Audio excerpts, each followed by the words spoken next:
So let's talk pulse rifles, railguns and marker lights, with an overview of some of the major strengths and weaknesses for every Tau Empire unit in Warhammer 40K 10th edition.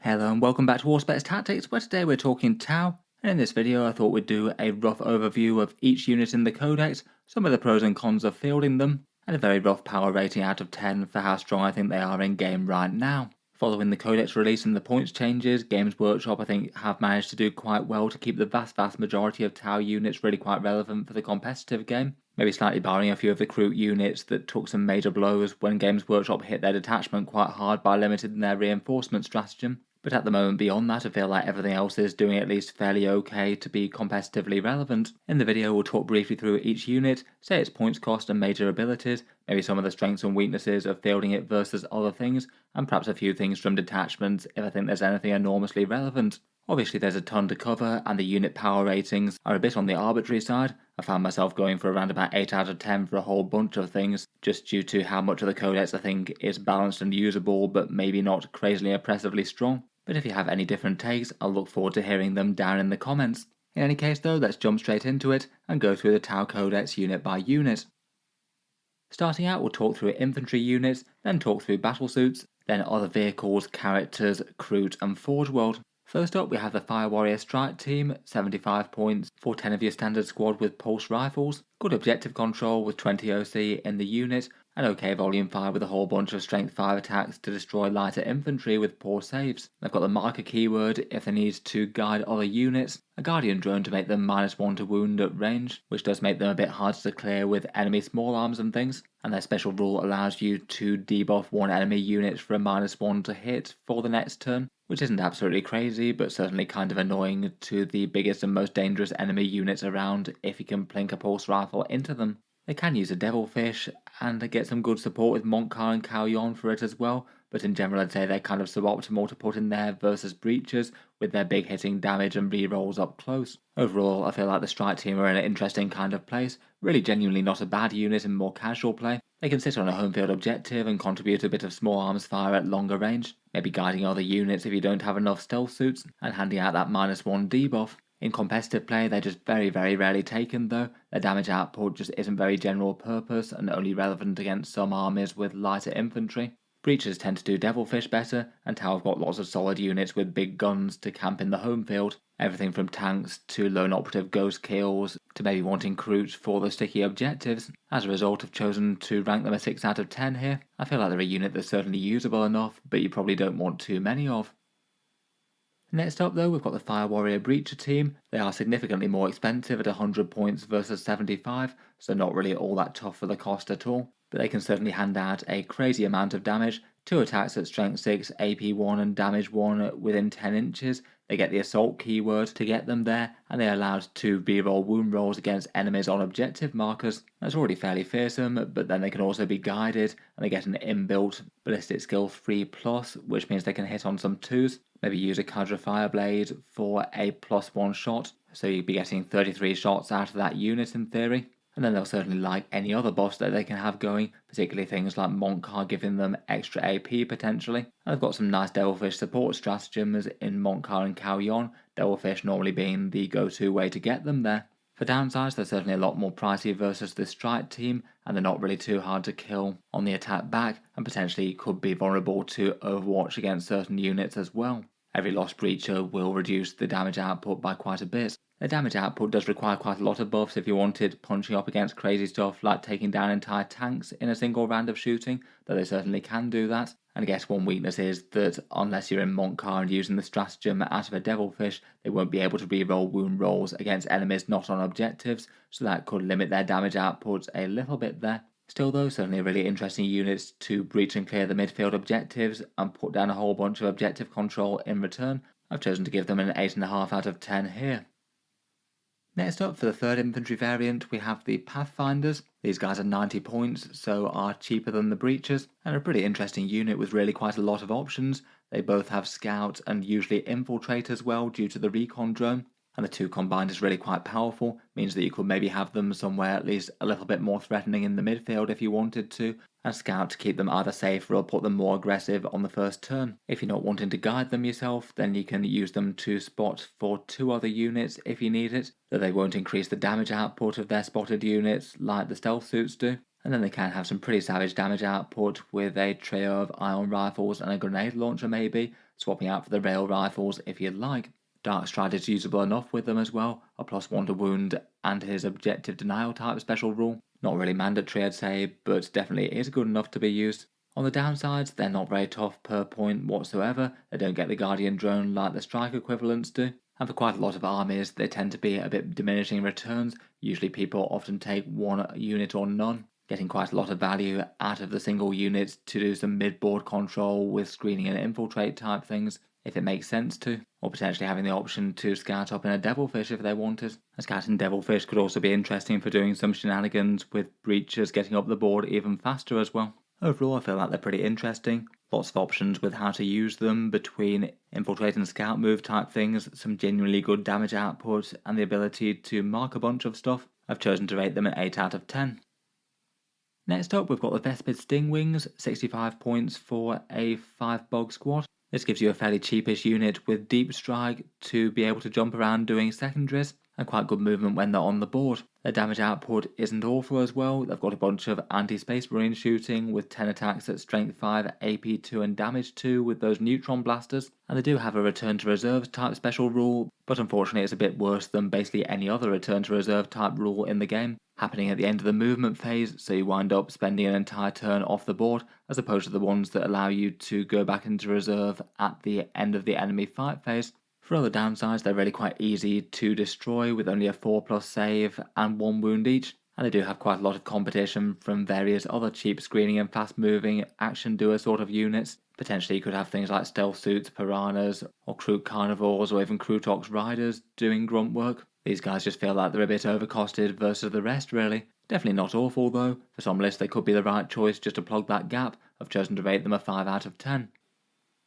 Next up, with a lot of Tetras, the Markers-in-Chief are the stealth team, an infantry battlesuit choice with 60 points per 3 guys. The main reason to take them is their fairly godly marking buff. If you spot for another unit, that other unit gets to reroll hit rolls and wound rolls of 1, so in theory a 36% damage boost, presuming you didn't have hit or wound rerolls already, which admittedly some units do. They do have a marker drone in the unit as well, which helps out on that front even more, and for that reason alone, with their cheapish cost, it's perhaps not too surprising that just about every Tau list out there takes 3 sets of 3 of them, as absolute auto-includes to make their damage scarier. On top of that though, they have quite a lot of extra utility. They can be cheap infiltrators. If you're willing to play a bit more risky with some of them, could be interesting to screen out some enemy squads for genuinely quite a cheap unit. You'd probably like to keep at least some of them alive till the later game though to keep up the damage. They've got a homing beacon to allow rapid ingress for crisis suits nearby, which occasionally might come in handy. A little bit of damage with their burst cannons and fusion blaster, and they quite like Kauyon with its wall of mirrors stratagem to redeploy them. Overall, just on multiple different levels, they're a pretty amazing unit, maybe a little bit conflicted in whether or not they want to be expendable units to screen and stuff, or just act as a damage enhancement. They're also not crazily durable, though really not awful at 20 points per basically a Space Marine kind of profile, and they do have stealth as well.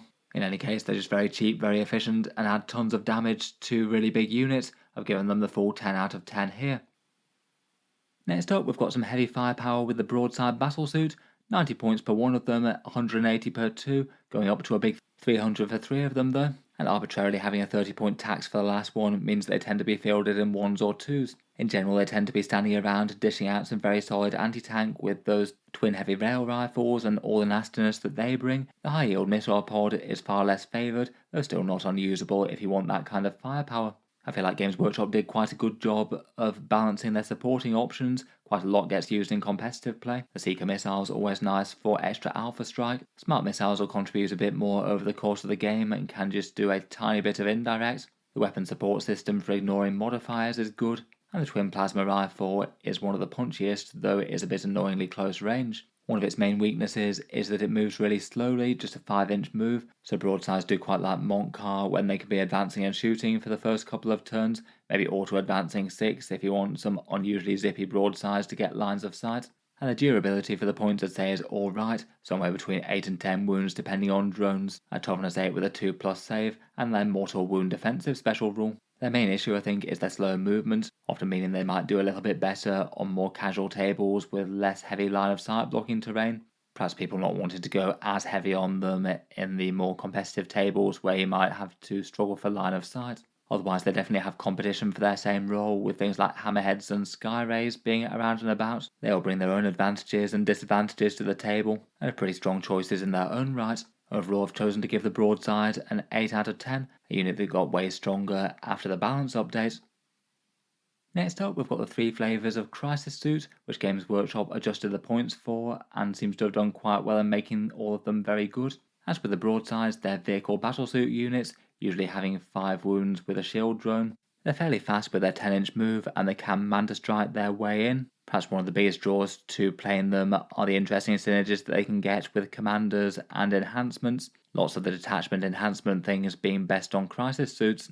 For the first Crisis variant, we have the Star Scythe at 110 points. You get to choose between burst cannons and flamers for them, most people taking 2 of the same. The flamers may be a bit more commonly tempting in Retaliation Cadre, as it can get up to strength 5 and AP-2 total if you get super close. Burst cannons may be a bit more so in Kauyon and Montcar, due to actually having hit rolls to trigger their detachment rules. For other advantages, the flamers get very solid overwatch and are a unit that you don't have to guide, which I think is an advantage in itself, means that they can potentially spot for other stuff if it makes sense. The burst cannons have the longer range and the base strength 5, which can be very relevant against certain infantry targets. Otherwise, their special rules are extra AP against non-vehicles and monsters that they'll also confer to any attached commanders along for the ride. Could be nice for a Cold Star's high output burst cannon. And their support systems allow them to fall back and shoot, making them quite good for front line sort of things, unless the enemy actually destroys them and wipes them out. They should still be able to contribute to the game and clear out some more enemy infantry.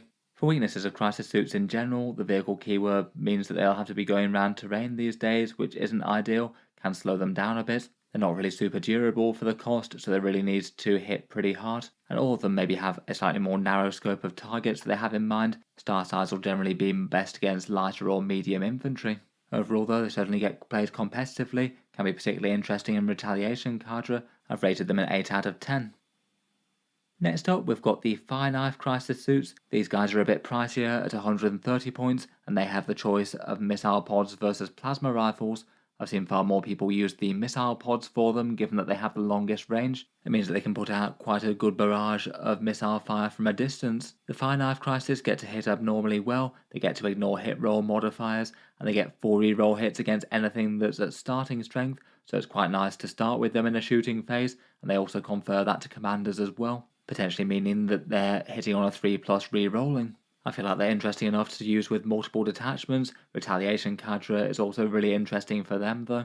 They could be a nice unit to play it a bit more cagey with a bunch of missile firepower, and then using the jump shoot jump stratagem to keep them safe from enemy retribution. And they could also work really quite nicely with a Starflare commander, maybe jumping on and off the board each turn, and reappearing somewhere where all their missiles will get a good line of sight. I feel like these guys are perhaps kind of necessary to take a commander along to really justify them. Certainly feel like one of the Crisis Suit units that might just be a bit mediocre in terms of their unbuffed damage output, but get a lot scarier with a commander with a nice enhancement along. Maybe another weakness is that the missile pods do underwhelm a bit against certain targets out there. Strength 7 AP1 damage 2 will usually do a little bit against everything, though it doesn't tend to be super great against any one thing. In any case though, still very usable in the right detachments. I've chosen to rate them an 8 out of 10 as well. Finally, we've got the Sunforge Crisis Suits, the big scary and anti-tank dangerous ones with the fusion blasters, but also costing a bit more at 150 points per unit. These guys get dual fusion blasters with no options, and their special rule gives them built-in rerolls against monsters and vehicles, rerolling the wound rolls and the damage rolls, which really takes them to the next level. Their supporting gear gives them a 4+ invulnerable save, which definitely helps a bit on the durability front, though I'd still say for the 15 wounds worth of Crisis Suit for 150 points, then still not exactly durable for the cost, but also won't die to a stiff breeze and won't care quite as much about higher AP things. The main issue that they have is how to get those fusion blasters in range. The easiest way is just standard deep strike, though that doesn't get you within melter range, or using that 3-inch drop stratagem in retaliation cadre, which can make them really quite hard to screen out. If they get there, then they get AP-5 fusion blasters at strength 10 as well, which coupled with all those rerolls and being within melter range should spell for one dead vehicle, almost no matter what it is. Beyond that though, they can certainly get good value out of both Montcar and Caoyon with their own damage buffs. You could have a commander with the exemplar of Caoyon to give them better sustained hits nice and early, or it could be an option to run with Commander Farsight as well, maybe getting a +1 to wound from Farsight up close, and perhaps using him to either rapid ingress or to use a discounted version of that retaliation cadre drop. Again, like the rest of the Crisis suits, their firepower is just quite a lot more relevant against some units than others, far better against monsters than vehicles or very elite infantry without good invulnerable saves, and they are also the priciest of the Crisis suits, and there are plenty of other ways to deal good damage to enemy tanks and vehicles. Between broadsides, hamheads and skyrays and things out there in the Codex. Again, I've chosen to give them an 8 out of 10 though, a very usable unit, and I feel like Games Workshop with their new points cost have done pretty well to balance out the Crisis suits, though obviously some of them get a bit more out of certain detachments than others. Moving upwards in the classes of Battlesuits, and one that just about every single Tau competitive list seems to be spamming at the moment is the Riptide. This big and fancy battlesuit clocks in at 180 points, and it's pretty helpful in Tau armies in being a big scary suit that's at least somewhat happy to be on the front lines, or at least a bit more so than some of the others. For the cost, its defense is pretty good with a 2+ save, lots of wounds, and a 4+ invulnerable from its shield generator. And it also gets a special rule that allows it to fall back and shoot, which means that you can justify having it right on the front lines, and getting it tagged in close combat isn't going to completely ruin its day. It also means that if you're fighting against enemy ranged units, then you can potentially think about charging them just to disrupt them, make them think about having to fall back and miss out on their damage output, and if they do remain in combat you can still fall back and fire if it makes sense. The two guns aren't very well balanced. The Ion Accelerator is by far the best one. A bunch of mid-strength damage 4 attacks will certainly chip away against things. It's not bad anti-elite style shooting, and it does get on pretty well with the Montcar boost as well, with the lethal hits on 6s. They're easily strong enough to use in all detachments though. They can still get plenty of good stuff from retaliation cadre if they're going to be on the front lines, and all the support weapon systems are usable, from the smart missiles to the plasma to the melter. For weaknesses, its damage output is fairly general purpose, but it's not really its strong suit. It won't compete quite as well with most other Tau things for sheer destroying things. Only having a mid-strength primary weapon, it'll struggle against harder, tougher targets more than most. If it's skirmishing on objectives, it probably won't out-OC the enemy. The toughness 9 can mean that Melter and things are a bit more efficient against it than they would otherwise be. Its Nova Charge rule in 10th edition is a bit mediocre, a once per game devastating wounds, and you might just roll no 6s. In spite of all that though, it's just got very good defensive stats and seems to be a helpful unit for the vast majority of competitive armies. I've chosen to score it a 10 out of 10.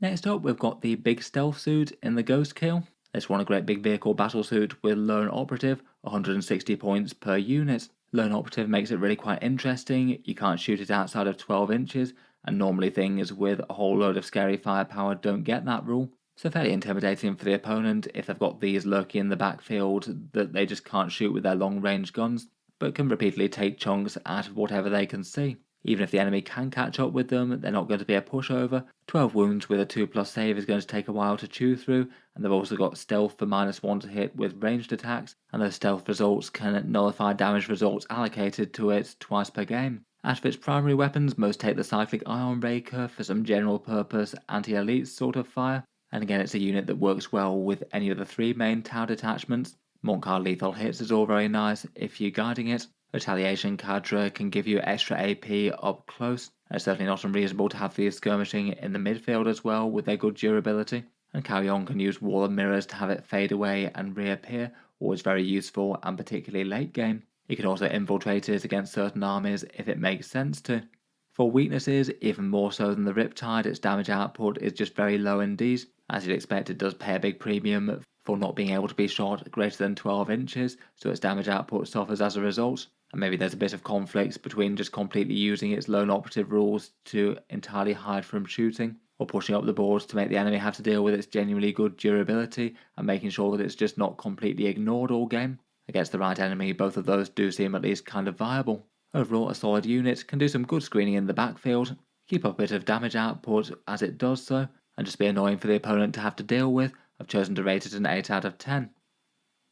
Next up, we've got the enormous great big walking battlesuit that is the Storm Surge. This one is a towering Titanic super heavy for the Tau, 400 points worth of big gun walker, and it often mounts the enormous pulse blast cannon with a scary big damage 12 shot if you want, or a submunitions round that goes out to a bit longer range. Beyond that, it's covered in special weapon systems, lots of multiple rocket pods, some destroyer missiles, and a few twin-linked guns beyond that. It gets a fair few inbuilt bonuses to the firepower as well. The heavy keyword means that you get +1 to hit whenever you're stationary, and in a Titan duel, it rerolls hits against Titanic or towering units. Its toughness is pretty good as well. 20 wounds at toughness 11 with a 2+ save and a 4+ invulnerable is kind of fine for 400 points. Maybe not crazily standout tough, though certainly not bad at all compared with most of the Tau army. For weaknesses, perhaps the biggest one is that the guiding rules means that if you split fire with it, basically all the rest of the weapons get -1 to their ballistic skill, and that is kind of annoying for the Storm Surge given that it's got so many different weapon systems that it likely wants to fire in a lot of different ways. It moves really quite slowly at 8 inches and could get move blocked. It can step over some terrain, but plenty of ruins are greater than 4 inches in height. It's also a unit that probably doesn't want to get locked up in close combat too much, where it might not be able to move and reposition to take down the targets that it actually needs to draw a line of sight to. In general, it's just typically considered that the equivalent points of fire support in all the other Tau units that you have access to are just better to go for than the Storm Surge overall. Again, I feel like it's one of the units that can do absolutely fine in more casual games, whereas you might be better with multiple other things like a whole bunch of Hammerheads or Skyrays in competitive. Speaking of which, let's talk about the Hammerhead gunship, 145 points for the scary main battle tank of the Tau. It seems that despite a 15 points increase to 145 points, it's still remaining an absolute competitive staple. General consensus being that it's still well worth the points. Compared with broadsides, it's really quite fast and has good range, acceptable defensive stats for the cost, though probably nothing standout compared with other main battle tanks. The choice of turret on the top is pretty well balanced. Some people both prefer railguns and ion cannons, maybe the ion cannon being a little bit more in vogue recently. Mass strength 8, AP -2 and damage 3 works pretty great with things like lethal hits in Montcar, and stratagems that can give it extra AP. The railgun's absolutely no joke against enemy tanks and armour though. You get to reroll 1 hit roll and 1 wound roll for it, and get a +1 to hit against monsters and vehicles, so there's really quite a good chance of converting at least a wound on the enemy, with some chance for that wound to be a devastating wound if you roll a 6. Compared with the Skyray as well, it does get a big advantage in that it gets a Seeker Missile Alpha Strike as well. The first time it shoots, it'll likely be firing off its railgun +2 Seeker Missiles, which is really quite scary on the first round of fire, even if its turn-on-turn averages might not be quite as good as the Skyrays after that.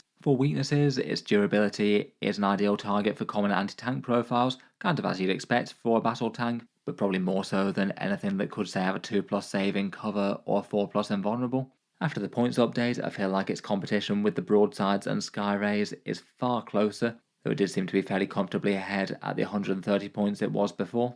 And I guess for the railgun loadout specifically, it can be very all or nothing. If you don't roll that magic 6, then invulnerable saves can undo it a bit, particularly if the opponent uses a command point reroll. Overall, it's still a very scary little gun tank though. I've chosen to rate it a 9 out of 10.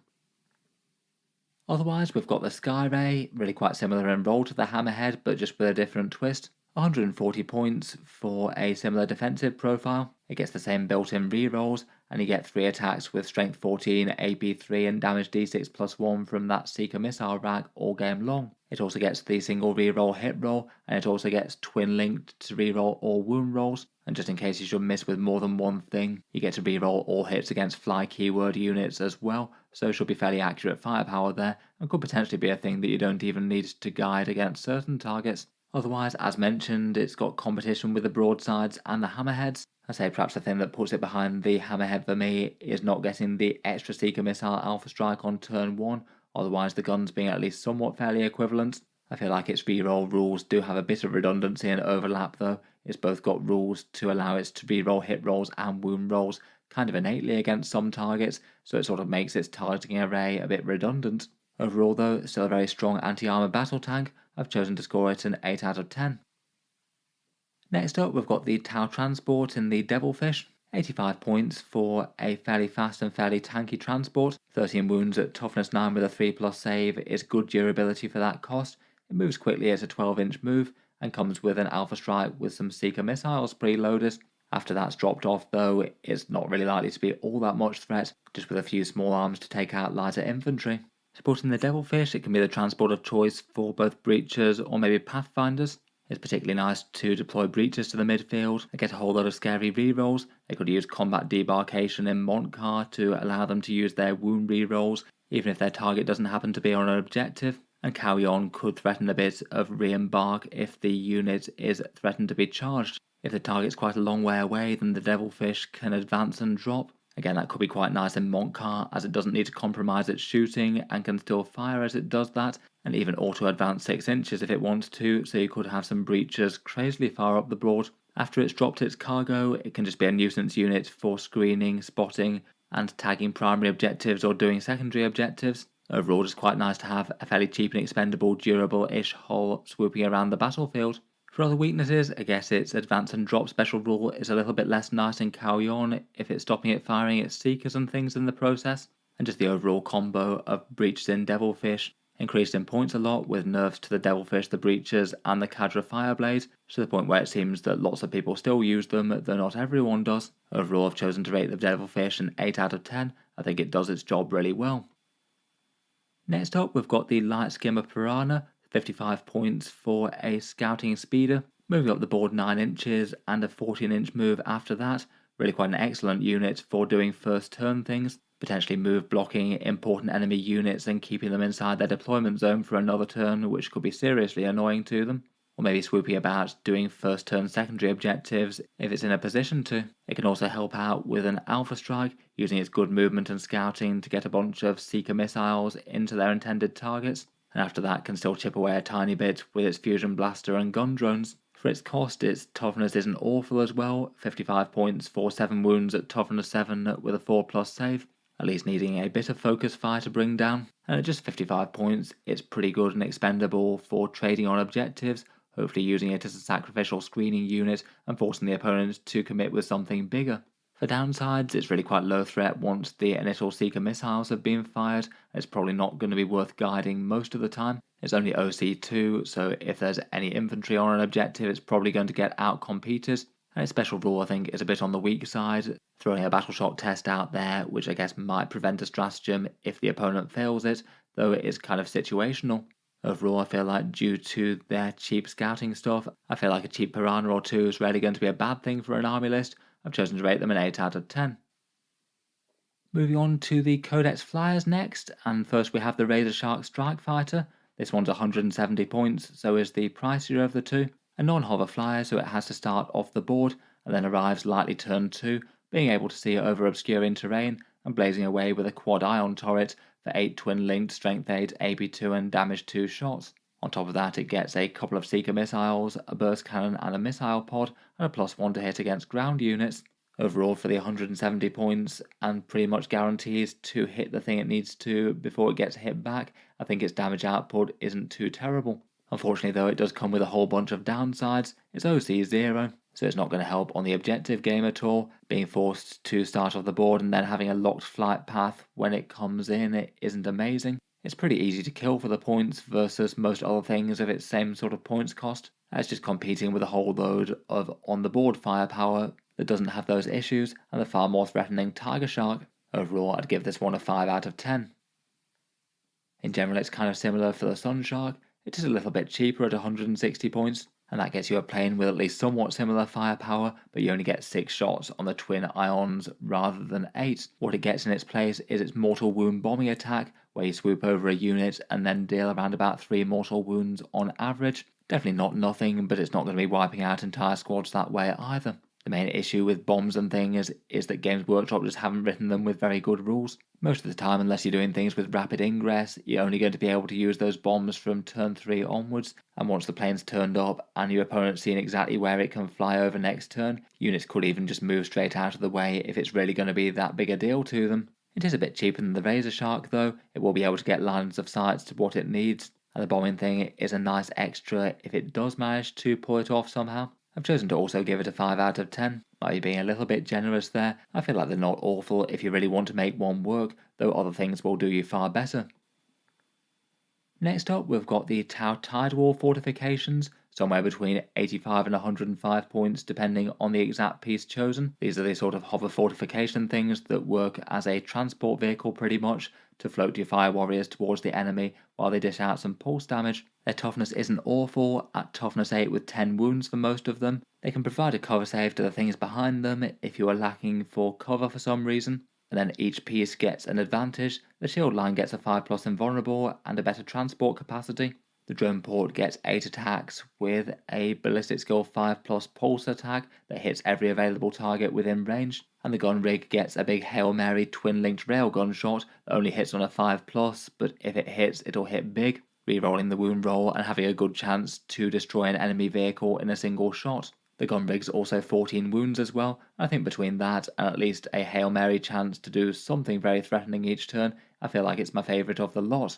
These things do have major disadvantages though. Only OC 0, incredibly slow, unable to use for the greater good, so can't guide or be guided, and embarked things can't use their special rules, so breachers can't use their reroll wound rolls thing unless they disembark. And overall, just between all that, Devilfish are just far better for getting your fire warriors from A to B if you'd like to. For any sort of serious competitive game type thing, they're really quite weak. I've chosen to give them a 3 out of 10. Though I do think it will be kind of funny that just once every so often the Tidewall gun rig would just surprise people and blow up an enemy tank or something, even if in reality it's not a good unit overall for any sort of reliability. Moving on, let's talk through the Tau characters and then talk about all the Kroot units. And we'll start with the standard Battlesuit commanders.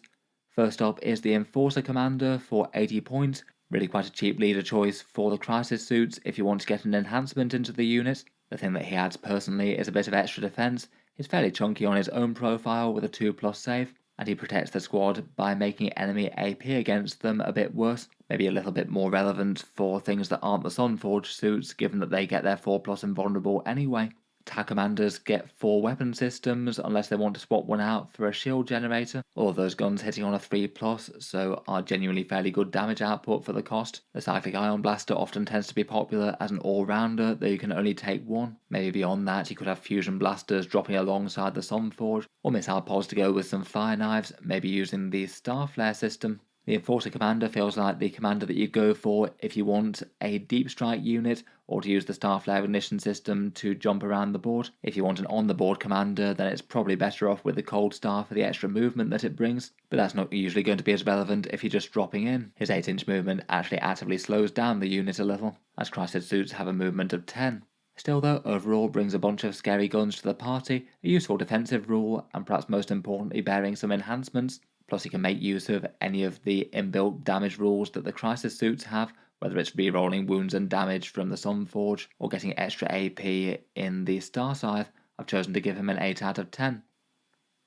Otherwise, his partner in crime is the Cold Star commander. As mentioned, he gets the Crisis suits to the battle fast, giving them a 12-inch move and the assault keyword for weapons, which is a bit more relevant outside Montcar than within it. Most of the Crisis suit variants, besides the missile pods, would like to get in close as well, so he's quite good if you want suits starting on the board. Again, he gets 4 fairly scary weapon systems. He's the only one that can take the high output burst cannon, which is pretty good value at 8 strength 5 shots just for 1 hardpoint slot. Most of the rest are interesting enough though. And again, he can have a lot of combinations with the various different attachment buffs that he can get. Maybe things like Exemplar of Cao Yon or using prototype weapon systems, and getting damage boosts from the squad that he's joining of one sort or another. He's a little bit pricier than the Enforcer and doesn't have the durability debuff, but overall I think he's very strong as well. I've also chosen to give him an 8 out of 10. In reality, I think it just depends on exactly what sort of thing you're using the Crisis suits for. Some of the things are going to be better with the Cold Star and some with the Enforcer. Next up, we've got the Hero of the Enclaves in Commander Farsight. He's an epic hero battlesuit commander, clocking in at 105 points, so a bit more expensive than the others. For his damage output, he gets 2 quality plasma rifle shots that hit nice and accurately, and then the Dawnblade for some actual Tau melee threat, either a bunch of damage 3 or sweep mode. The buff that he gives the unit is a big +1 to wound, but only within 9 inches, so you can't just have that out of standard deep strike. You need to get him close with the Retaliation Cadra's close drop stratagem, or potentially using rapid ingress in a pinch outside of that. He can make for a very terrifying battlesuit unit dropping close in retaliation, potentially along with Sunforge, then you can be triggering all of their buffs, including their Melter thing, extra AP and extra strength, as well as his +1 to wound for a ridiculously dead vehicle. On his own personal stat line, he's also really quite tanky as well. 8 wounds at toughness 5 with a 2+ save and a 4+ invulnerable. He is harder to kill than he was before. The -1 command point stratagem thing does mean that he's a fair bit more varied in terms of targets for that. You could just plug it into damage rerolls, or use any of the detachment stratagems, or even free tank shock, even if it's not quite as brutal as it was. For downsides, having to get him within 9 inches means that that's just a little bit unreliable outside of retaliation cadre or potentially rapid ingress on a good day. He stops you taking an ethereal if you want one, though they don't tend to be rated as particularly good units, so it's not the worst deal in the world. And his melee and tank shock aren't quite as devastating as they used to be. He can still do some solid work in combat, but nowhere near as much as he could before the Codex. That once per game rerolls damage buff was quite a big deal. Getting him mixed up in combat can be a bit of a mixed blessing as well. I feel like for the most part he doesn't usually have the damage outputs to destroy an entire unit just on his own merit with the Dawnblade, and ideally it's not really where crisis suits usually want to be. It might have some downsides as well as positives for his own damage. Overall, for his ranking, I've chosen to give him a 7 out of 10, maybe going up to the 8 in retaliation. I feel like probably the other commanders are going to be the ones to go for before him outside of that, even if he is a pretty awesome model and has a whole ton of fun factor. Otherwise, for the commander of Kauyon, we have Commander Shadowsun, 100 points for an infantry battlesuit with lone operative. Just in general, lone operatives are very handy to have in Warhammer 40k, screening out areas of the board so the opponent can't drop in them and they can't interact with them at long range, and potentially helpful units to have being a bit more adventurous, going up the flanks and doing secondary objectives and things, getting advantages if the opponent has to reposition to deal with them. Shadowsun herself combines that with a good bit of anti-tank threat with 2 fairly scary fusion blasters plus a few anti-infantry style shots, and I feel like that's got a lot of use just in itself. Beyond that, she gets an aura of reroll 1s to hit and a chance to farm command points on things used within 6 inches for stratagems, plus 4 back and shoot built in as well. For downsides, I feel like that reroll 1s to hit aura is maybe a little bit less good than it should be on paper. It's often overlap with other sources of rerolls, where quite a lot of units do have some built in of one sort or another, plus stealth suits spotting things give you reroll 1s to hit anyway. And also might conflict a bit with using her as a lone operative if you want to both castle everything up for a slightly mediocre damage buff. It's definitely not unhelpful to have things that are maybe doing guiding though, as opposed to being guided.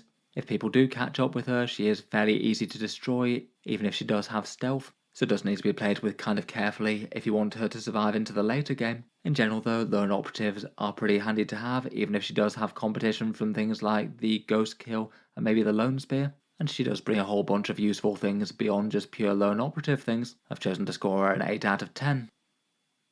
Next up, we've got the Ethereal, a 50-point infantry character. They're a fairly simple buffing character that in theory is supposed to be aimed to help out strike squads, farming up command points and also giving them a 5+ feel no pain. The command point farming goes off on a 4+ each command phase, and you can use it when he's off the board as well if you put him in strategic reserves. That's genuinely not the worst thing to have. If he kept alive and then was able to keep on farming command points, then you'd have around about 2 or 3 over the whole course of the game. Though if you happen to be, say, binning off secondary objectives to get command points, you might find the abilities a bit redundant and you just double up when you can only get 1 max. The 5+ feel no pain, I'd say, is maybe a bit mid. I think it isn't awful with a strike squad. Between the Guardian drone and that, it does make them more of a pain to remove on objectives, but maybe just feels like putting more value on a home field objective than you really need to, particularly when you could hold it with other things that do scarier firepower. For a different kind of use for him though, you could potentially do a weird strategic reserve ethereal, have him off the board for the first 2 turns, by that time you've on average generated 1 command point, and then have him ready to turn up to do secondary objectives and actions and things from turn 2 and 3. Essentially having really quite a cheap character points wise when you've realised the theoretical points cost of the extra command point and what that can bring. From there he's probably going to get deleted in short order if the enemy catches up with anything, but might not be the worst way to make one work. Otherwise, with strike teams on a home field objective, rustling up command points and making them a bit tougher seems like the other more obvious way to go. He could bear other enhancements like the through Unity Devastation maybe. Overall they tend to be kind of rarely taken in competitive lists, though between those sort of niche use cases I still think that they can be made to work if you really want to. I've chosen to score him a 5 out of 10. Next up we have the Cadra Fireblade. 50 points for a Fire Warrior in Chief. He gives his units +1 shot with their pulse weapons, usually used for breachers to give them a scary 33 shot pulse barrage, potentially a bit more even than that if you've got some gun drones along, or re-rolling wounds with a breacher special rule and a devilfish to transport them there. With that buff and things like extra AP, ignores cover, and all the guiding type things that you can have going on, there's certainly a unit that can threaten 2 1-round battle tanks, essentially with supposedly small arms. On top of that, he gets a bit of damage to shooting himself with AP3 on critical hits, and could be used to bear enhancements, maybe things that don't desperately need to be on the board at any one point. I've seen lots of people use various options with him, though most of them don't really seem auto-include. The main weakness is that he does cost 50 points. He certainly amplifies breacher damage, but then he does cost as much as half a squad of breachers put together, and he does basically make an already fragile squad even more higher investment and not really any harder to kill. Still though, it still looks like he's a very popular choice to run alongside breachers and devilfish. I've chosen to rate him an 8 out of 10. Next up we have the Maverick Chief Pathfinder that is Darkstrider. 60 points for him with his little pet drones. He grants Pathfinders a +1 to wound with their ranged attacks, which can certainly be very nice with ion rifles. It makes them seriously threatening and a force to be reckoned with, and also brings a 12-inch deep strike denial rule to the table. The deep strike denial is really quite important against a lot of armies in 40k. Lots of things can drop in within 3 inches of one of your units, and he can be there to prevent that. Plenty of people give him the option to just completely field solo, maybe running with Pathfinders if deep strike denial isn't going to be a major factor in the matchup, but if the enemy doesn't have indirect fire and they are threatening 3-inch deep strikes, then it could be useful for defending a home field objective, or maybe even a midfield one that you've got a bit more presence on.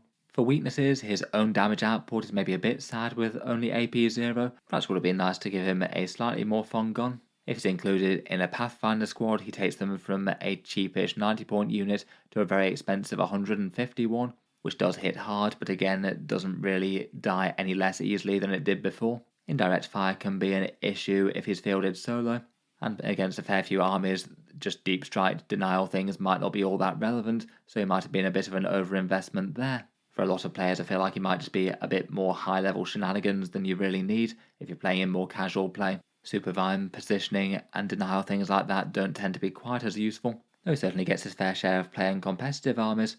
I've chosen to rate him a 7 out of 10 overall. Lastly, for the main Tau characters before we get onto the Kroot, and we have the Fireside team. 70 points for a cheap lone operative with a bunch of sniper drones, treated as one model for rules purposes. Tau can field a bunch of lone operatives, of which he is the single cheapest that you can run now that Ornbar's gone away. He can contribute to the battle a little bit by guiding units, having 3 sniper shots, which occasionally might worry a super lightly armoured character, and maybe could bear enhancements that you might want to keep safe and on the board. Though unfortunately he can't use that through Unity Devastation one, which seems like it would be actually quite a good one for him, given that that has to be a unit leading a squad. I think in general though, he just suffers from comparison to any of the other lone operatives out there. For 20 points more you could have a lone spear who can move a lot faster and be a lot more threat. For 30 points more you could have Shadow Sun with some scary fusion blasters and some useful buffing rules. And his special rule is a bit of a letdown as well. It means that he gets more accurate when he's being guided. Though I feel like 3 of those sniper drone shots aren't generally going to be worth guiding unless you've got a super valuable enemy character, and maximising sniper damage could genuinely give you a small chance to take him out. For the most part though, that rule's just not going to come up very much. Overall I do just think he's outclassed by other units out there. I've chosen to give him just a 3 out of 10 for this. Maybe not awful to have a unit taking up some space in the backfield and contributing a tiny bit, though I feel like Tau have got 3 lone operatives that do that better. Next up we've got the Kroot Units, and we're starting with the Kroot Carnivores. 75 points for a squad of 10, and they got some good datasheet buffs in the Codex, even if they went up in cost quite a lot. They get sticky objectives to be able to mark a home field point before moving on, and objective control 2, which means that if the unit survives on a point, then you lightly control it. They also scout 7 inches like most Kroot, so you could have all of that going towards the midfield really quite quickly on the first turn, hopefully hiding out of line of sight behind terrain. For their damage output, they do have some threats to lighter infantry between their melee and their shooting. If they get the first strike, they could punish anything that's got bad saves and low toughness, though if they get hit first, then they're going to go down very easily indeed. They do go to the next level quite a bit in the Kroot detachment, getting a lot more annoying to remove from the table with a 5+ invulnerable save, and a 20-man Kroot squad is probably the best thing to respawn with that 2 command point stratagem, even if it is only once per game now. For most armies, I feel like you might take perhaps just 1 unit for their sticky objectives type rule, which they pay a big points premium for the privilege now. And it just feels like their damage and defense is a bit lacking. They're very fragile and aren't going to be doing much too tough stuff, even when character supported. And unfortunately, the Kroot detachment just isn't currently considered very strong, mainly because the Kroot units themselves feel like they're a little bit overcosted, and the carnivores feel like they're priced for being a utility unit rather than something that's going to be trying to carry their battle line in any way. Between all that, I've chosen to rate them a 7 out of 10, reasonable enough to include 1 unit of them, though I wouldn't go more than that in most armies. Next up, kind of interesting midfield skirmishing unit that was also done over a bit by the Pariah Nexus update are the Kroot Farstalkers. They're 85 points for 12 models with Infiltrate that you can put in the midboard, so it can be an interesting enough screening option if you don't want to be venturing forward with your stealth suit units. Potentially they could pair with a Trail Shaper to redeploy them and bring a fair bit of damage output that still is a lot more tailored to light infantry versus anything else. They get lethal hits and precision against a marked prey targets, ignores cover with their Pekra, and a few special weapons in the squad, though it doesn't really amount to a unit that's got good damage output.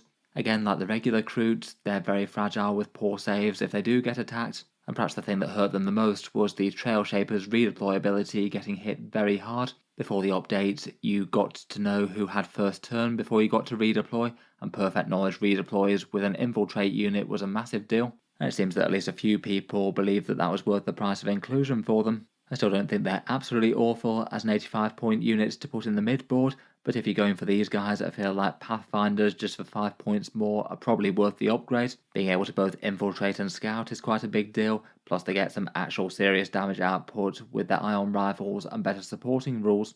Again, maybe can have a bit more interest in the Kroot detachment, though it isn't currently considered massively strong.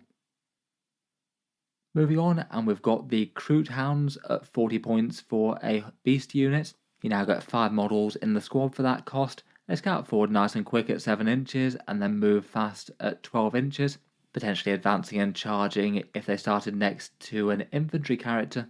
Very cheap units are pretty handy to have for outlying screening, as it just means that they could be used for move blocking or deep strike blocking, or doing nuisance charges against gunline things that aren't going to be able to kill them in one round. They can even be used to do some objective scoring as well, as they get OC1 next to a character.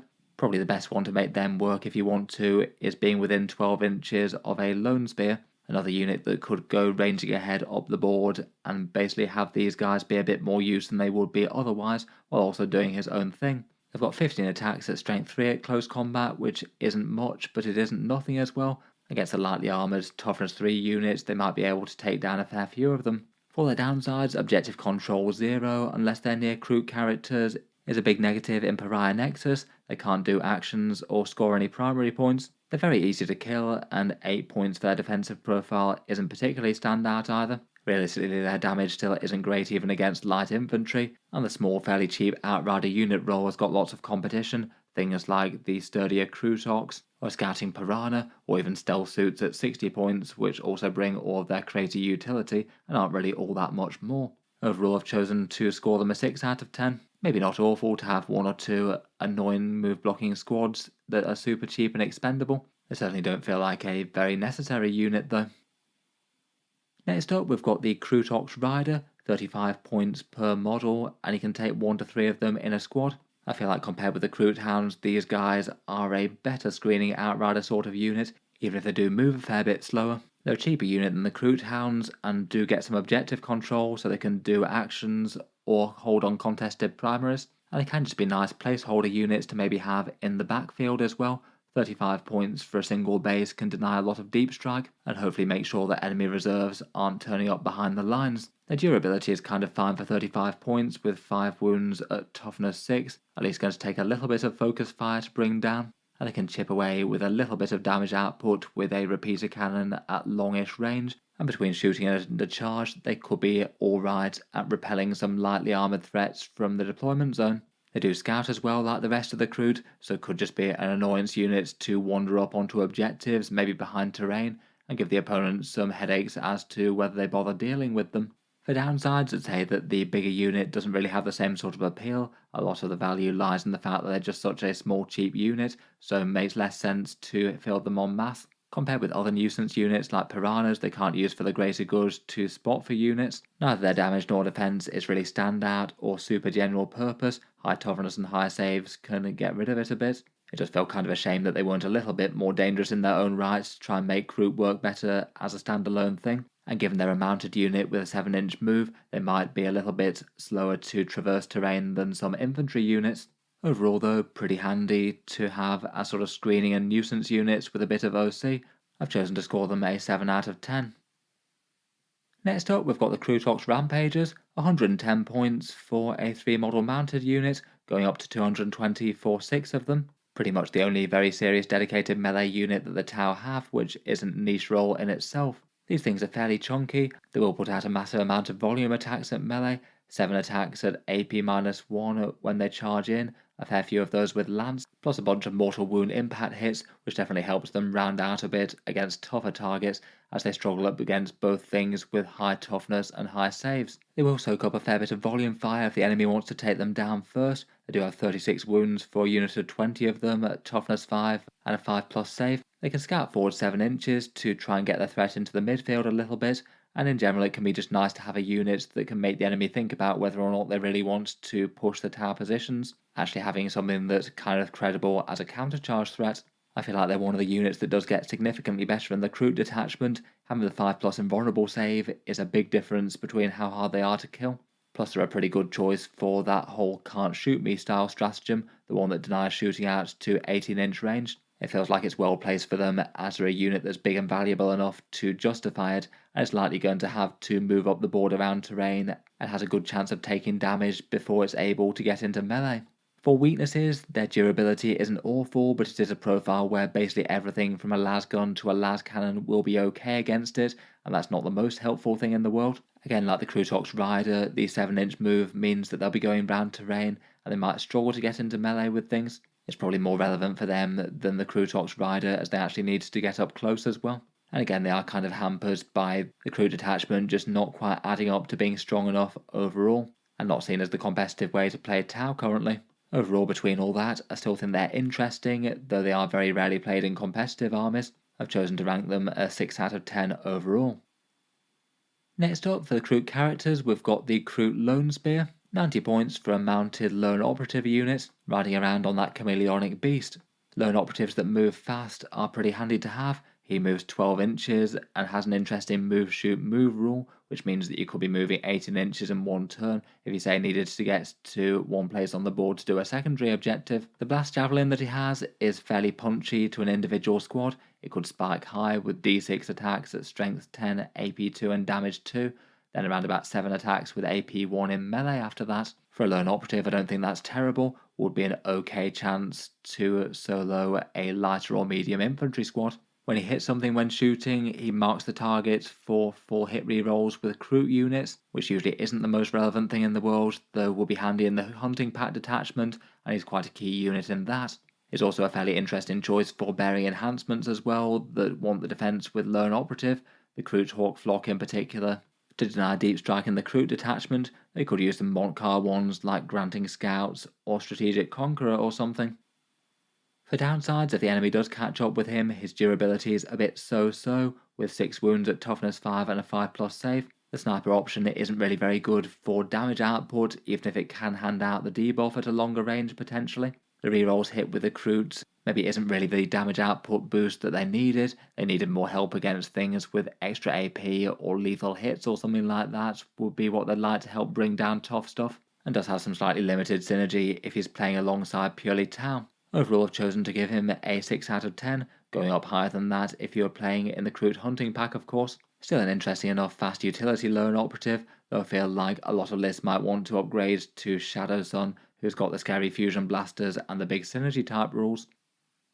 The Kroot Trail Shaper, 65 points, and he's a pretty lightly armed support character that doesn't really do any significant damage of his own. His tricks are to redeploy his unit and one other Kroot friendly one, and also grant his own unit a reactive movement of d6 inches to the enemy getting close. He's got Infiltrate, so could potentially be used to run with Fast Stalkers if he wanted to, and it's got the option of a nomadic hunter trait that could make one unit abnormally fast in the Kroot detachment if you'd like. The redeploys could be kind of fun alongside the scout move for Kroot, allowing them to take a good look at where the enemy are and make sure that they're able to move up somewhere in safety and aren't going to get gunned down too easily, though this one lost an enormous amount of power when you could no longer do it after knowing who's got first turn anymore, so you can't do perfect knowledge redeploys with infiltrators. Since then, I feel like for 65 points, that's just asking a lot for a character that doesn't really do any damage dealing things, and his buffs are a bit on the weak side.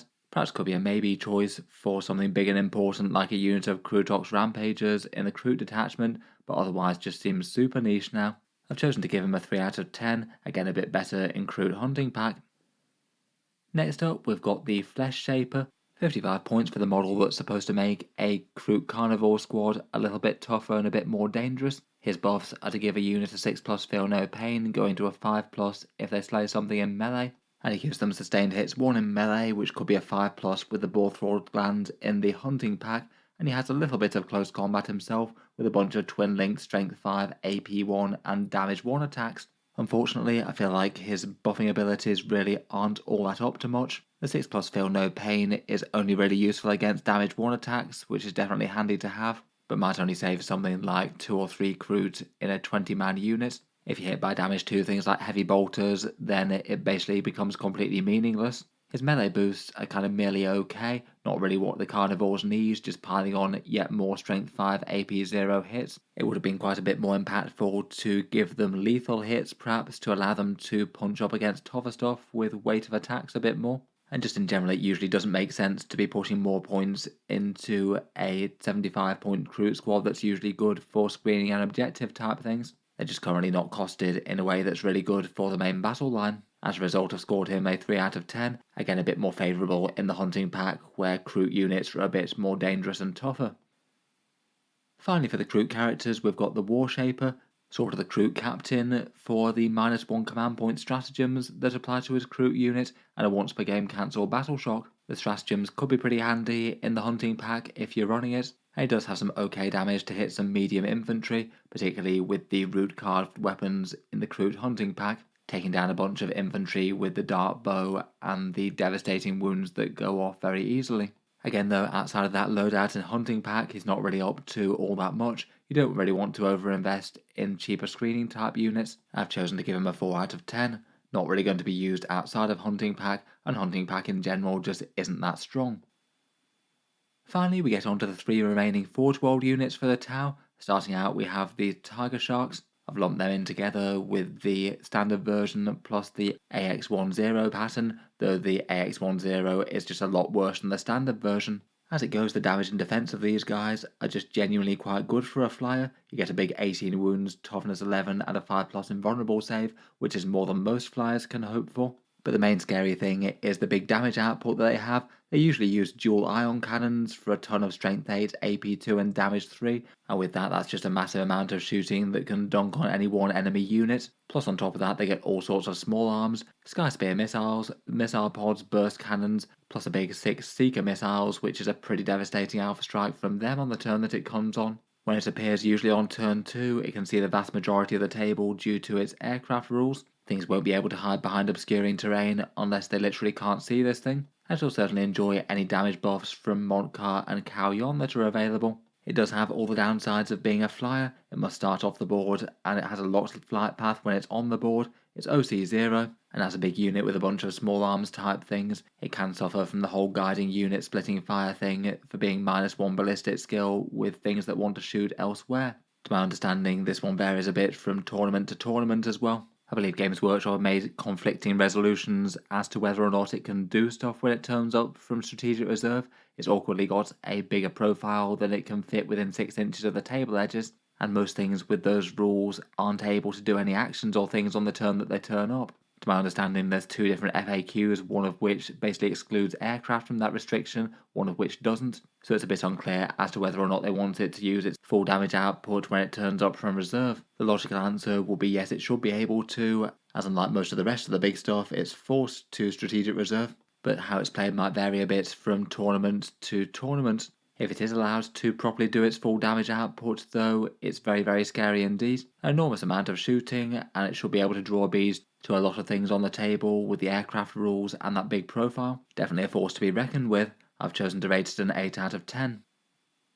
Sticking with the aircraft, and the bigger and more impractical one is the Manta, this one for 2,100 points. This one's one of the biggest and most ridiculous models that Games Workshop makes, a miniature on a completely different size, and one you'd probably likely be slightly worried to move around on the tabletop. For its 2,100 points, it can transport basically an entire army worth of Tau. It's a hover flyer that can move forward and then drop off a whole bunch of tanks, battlesuits and infantry, potentially give a fair few of them wound rerolls, and then blaze away with all of its guns. It gets a whole bunch of ion cannons, rail guns, and burst cannon arrays. For any sort of competitive games, it's just flatly out of consideration, as you can't field it in a standard 2,000 point game. But just otherwise, it is kind of a ridiculously enormous model that isn't really very practical for setting up or moving around a board with any level of scenery on it. And realistically, while its damage and defense are fairly considerable, it'd have to be kind of crazy for it to be worth 2,100 points. And with the sheer amount of stuff that you could get to have against it with that kind of level, it's probably going to come off second best. As with the other Tau Titanic things, it's going to want to split fire a bunch of different ways as well, which makes it less good for guiding. Overall, for any sort of competitive player, I've chosen to rank it a 1 out of 10. Usually kind of ridiculous and cool that it exists as a miniature though. Finally, last but not least, we have the Tau Supremacy Armour, a towering Titanic unit at 790 points. This one certainly could be fielded at more normal scale 40k, though it's going to be an enormous chunk of an army. Some armies might struggle to kill its profile of 30 wounds, toughness 13 and a 2+ save that might come unstuck against really big heavy anti-tank weapons with big rerolls, and it can blaze away with a bunch of scary weapons, 2 tri-axis ion cannons or fusion colliders, plus a choice of top gun, either a couple of particularly hefty railgun shots or a bunch of anti-infantry or mass strength 8 and damage 2 missiles. I feel like the railguns might be one of the better options. It feels like taking down land raiders and things like that each turn could be enough of a way to justify it. This one basically feels like a Storm Surge taken to the next level though. It's got an 8-inch move and would be kind of annoying to move around the board with its big profile, and at 790 points it needs to basically carry the entire army, destroying multiple units per turn, and even then it might come unstuck a bit if it can't draw lines of sight to the things that it needs to because the opponent deliberately hides it from it. Again, as with all of the rest of the really big stuff, the whole guiding and observing type system really penalises big units that want to split fire, and this thing really wants to be able to split fire to be able to take down multiple things as opposed to just whale all that firepower into one target that it might just overkill. Unfortunately, I just don't think it's really capable of doing enough damage to justify that enormous points cost, and for this one I've chosen to rate a 4 out of 10. In any case, with the Forge World units talked about, that just about brings us to the end of a look over the units of Codex Tau Empire. Let me know your thoughts about the selections, rankings, and any other strengths and weaknesses or crafty uses of units down in the comments below. I'm sure there'll be a bunch of stuff that I've missed. Overall, I feel like it's not too bad a time for the Tau right now. Really quite a lot of units in the very usable but not auto-include sort of category. It would be pretty nice if they managed to sort the Kroot out a bit though, I think. In any case, if you've enjoyed the video, then feel free to subscribe to Auspex Tactics. I'll certainly keep the regular 40k videos coming. I do tend to post new ones just about every day. Finally, if you have been enjoying all the videos on the channel and you'd like to help keep them coming, I would just like to mention that Auspex Tactics does have a Patreon page as well, and you can find that linked in the video description if you'd like to help support and keep them coming. Channel patrons do get a fair few advantages, seeing certain videos early, regular votes to see what sort of things happen next on the channel, and automatic entry into the regular prize giveaways with a chance to win some big model kits each month. If any of that sounds good to you or you'd just like to help support, the link's down in the video description below. In any case, a massive thank you for listening, and I'll hope to see you guys next time.